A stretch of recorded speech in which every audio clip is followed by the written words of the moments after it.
Hello students, नमस्ते। मैं अलका राय आपको इस वीडियो भाग 1 में हंसिए और स्वस्थ रहिए नामक निबंध पढ़ाऊंगी, समझाऊंगी और शिक्षा के उद्देश्य की पूर्ति कराऊंगी। इस निबंध के लेखक हैं पंडित श्री राम शर्मा आचार्य जी। ठीक है, तो सर्वप्रथम हम समाज सुधारक और लेखक पंडित श्री राम शर्मा आचार्य जी के जीवन परिचय को जानेंगे।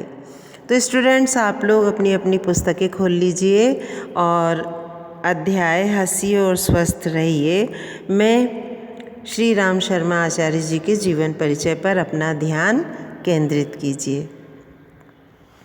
पंडित श्री राम शर्मा आचार्य का जन्म 20 सितंबर सन 1911 ईस्वी को ग्राम आवलखेड़ा, जनपद आगरा, उत्तर प्रदेश में एक जमींदार ब्राह्मण के परिवार में हुआ था।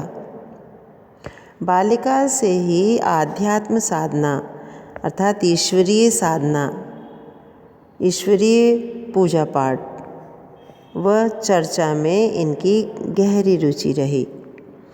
किशोरावस्था में स्वतंत्रता संग्राम सेनानी के रूप में सक्रिय रहे। जब ये बड़े हुए तो देश को आज़ाद कराने के लिए इन्होंने स्वतंत्रता संग्राम सेनानी के रूप में सहयोग प्रदान किया। 3 बार जेल यात्रा की। स्वतंत्रता आंदोलन के समय मालवीय जी रफ़ी अहमद किदवई और आदि के साथ आसनसोल जेल में रहे। देश को आज़ाद कराने के लिए ये जेल गए।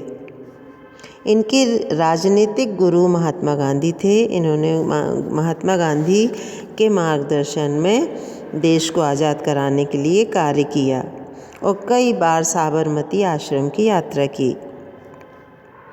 सन 1937 से अखंड ज्योति पत्रिका का प्रकाशन किया। चारों वेदों का सरल सुबोध भाष्य, 108 उपनिषदों की भाष्य टीका, 20 स्मृतियों का हिंदी रूपांतर तथा षट दर्शन का भाष्य प्रकाशित किया। अर्थात इन ग्रंथों का, इन पुराणों का अनुवाद का प्रकाशन किया। धर्म, अध्यात्म, गायत्री महाविद्या, जीवन जीने की कला, समग्र आरोग्य, व्यक्ति, परिवार व समाज निर्माण तथा वैज्ञानिक आध्यात्मवाद पर 3200 पुस्तकों का लेखन व प्रकाशन किया। 2 जून 1990 को गायत्री जयंती के दिन गायत्री मंत्र का उच्चारण करते हुए इनकी मृत्यु हुई।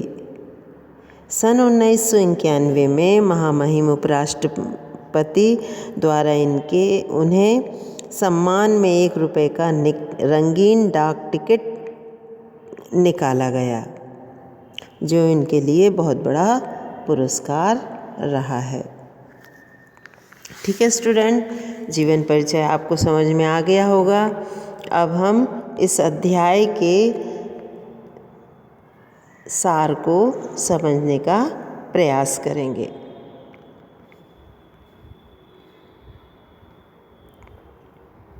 स्टूडेंट्स, इस खिले चेहरे को देखिए। इस चेहरे का खिला होना हास्य पर निर्भर है। इस कार्टून को देखिए, समझिए और हंसिए। स्टूडेंट्स, आपके लिए मैंने एक ये चुटकुला निकाला है, जिससे आप पहले हंसने का मूड बना लें और फिर मेरे निबंध को समझने का प्रयास करें। तो आइए अपनी अपनी पुस्तक में ध्यान केंद्रित कीजिए। मैं हंसिए और स्वस्थ रहिए निबंध के सार को समझाने का प्रयास करती हूँ। हंसी मनुष्य के लिए वरदान है, मतलब हंसी मनुष्य के लिए लाभदायी है। बुद्धि, विद्या, स्वास्थ्य, प्रसन्नता और सामाजिक आह्लाद हंसी के माध्यम से सहज ही उपलब्ध हो जाते हैं, मतलब आसानी से, स्वाभाविक रूप से हमें प्राप्त हो जाते हैं। प्रस्तुत निबंध में हंसी के बहुआयामी लाभों को प्रकट किया गया है। बहुत सारे लाभों को बताया गया है। लेखक की वैज्ञानिक दृष्टि इस निबंध में सर्वत्र सक्रिय रही है।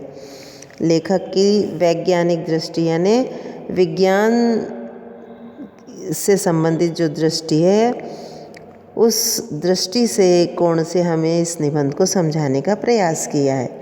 इसलिए हंसी के महत्व को वैज्ञानिक आलोक में प्रकट किया है। हंसने से शरीर की कांति बढ़ती है। इसके द्वारा अनेक रोगों से मुक्ति मिलती है। हंसी मस्तिष्क को उत्प्रेरणा देती है, मतलब हंसी दिमाग को एक्टिव बनाती है। यह एक थेरेपी है, यानी एक उपचार है। इस थेरेपी के स्रोत प्राचीन भारतीय आयुर्वेदिक चिकित्सा विज्ञान में भी प्राप्त होते हैं। आयुर्वेदिक चिकित्सा विज्ञान में इस थेरेपी के बारे में बताया गया है। आज जब हम अनेक तनावों के बीच जी रहे हैं, तब हंसी हमारे लिए सर्वसुलभ महाऔषधि है। आज जब हम बहुत व्यस्त जीवन जी रहे हैं और व्यस्तम जिंदगी जीने के कारण तनावग्रस्त हैं, तो ऐसे समय में हंसी हमारे लिए बहुत बड़ी और बहुत सस्ती और बहुत आसान बड़ी दवा है। इस हेतु आजकल हास्य क्लब भी बनाए गए हैं। इसके लिए हास्य क्लब खोले गए हैं, जहां हम लोग जाकर जीवन का आनंद प्राप्त करने का प्रयास करते हैं। तो जीवन का आनंद पाने के लिए हंसना जरूरी है। निबंध बड़ा रुचिकर है और हंसी के अनेक पक्षों को प्रकट करने में समर्थ है, यानी हंसी के अनेक लाभों को प्रकट करने में सक्षम है।